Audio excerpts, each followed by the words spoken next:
Welcome back to Indomitable Interactive's Indie Highlight. This time around I want to talk about a little puzzle game by the name of Birth. I picked it up almost a year ago at this point and played it immediately.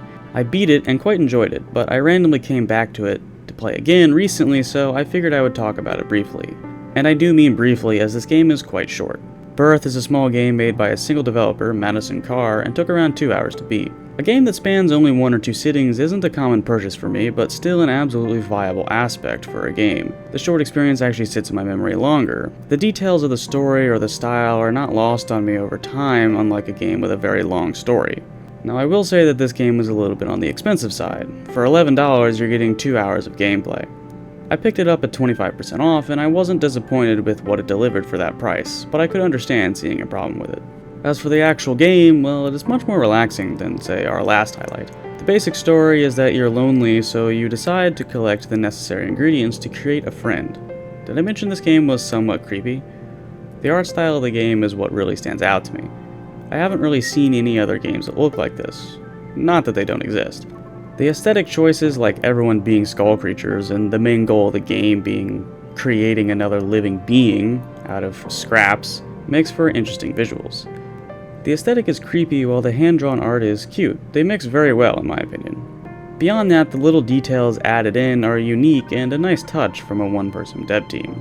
For example, the physics with the hanging light bulbs and the way objects fall out of bottles and cups is absolutely not a necessary addition to the game, but an appreciated one to me.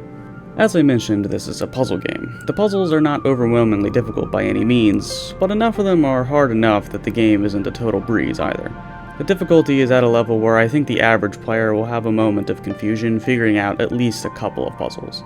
With my footage, I've been trying not to show any solutions to any of the puzzles, of course, and my puzzle skills aren't exactly top-notch, so it is hard to give an accurate description of how hard they are, as it can be somewhat subjective.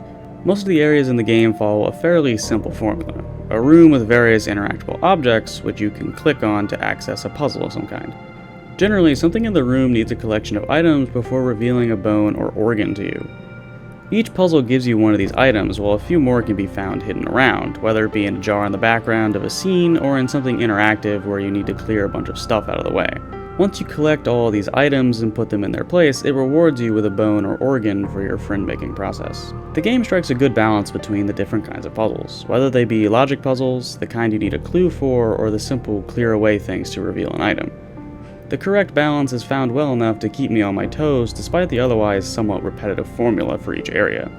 Using a similar formula like that is actually a smart move. It allows the player to go into an area knowing what to expect and understanding a clear goal, and it lets the puzzles serve as a challenge for the player rather than figuring out the goal itself.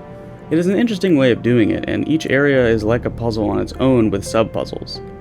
You can quickly figure out you need to gather some items to reveal something, and that you'll have to figure out different puzzles to do so. And these puzzles can't necessarily be done in any order.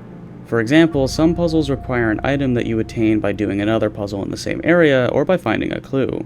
Whether or not the gameplay was thought about with this level of complexity isn't clear to me, but I find it interesting that something so seemingly simple can still have these little intricacies.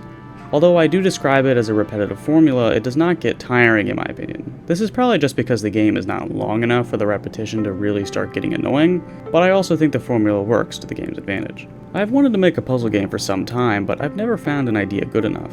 To me, making a good puzzle game, especially one like Baba Is You, is an amazing feat and something that I feel I certainly could not do. Though this game's puzzles are not as hard as Baba Is You, for example, I still don't feel clever enough to have come up with them. So for that, I must commend the developer. She has a couple other games on Steam that look quite similar, predecessors to Birth, I assume. I can't recommend those as I haven't played them, but as far as Birth is concerned, I certainly recommend picking it up, especially on sale. Overall, I would give it a 9 out of 10, which is not a hot take looking at the Steam page, as the game holds a 96% positive rating. It seems to be doing quite well on the platform and has almost twice as many reviews as when I picked it up. I can't quite give the 10 out of 10, however, as I do feel it is slightly overpriced. There are some puzzles that are more of a time sink than a challenge. As an artist, I still find these visually interesting, so they don't bother me too much, but I could see others being annoyed by it. Game dev links in the description as always, and thanks for watching.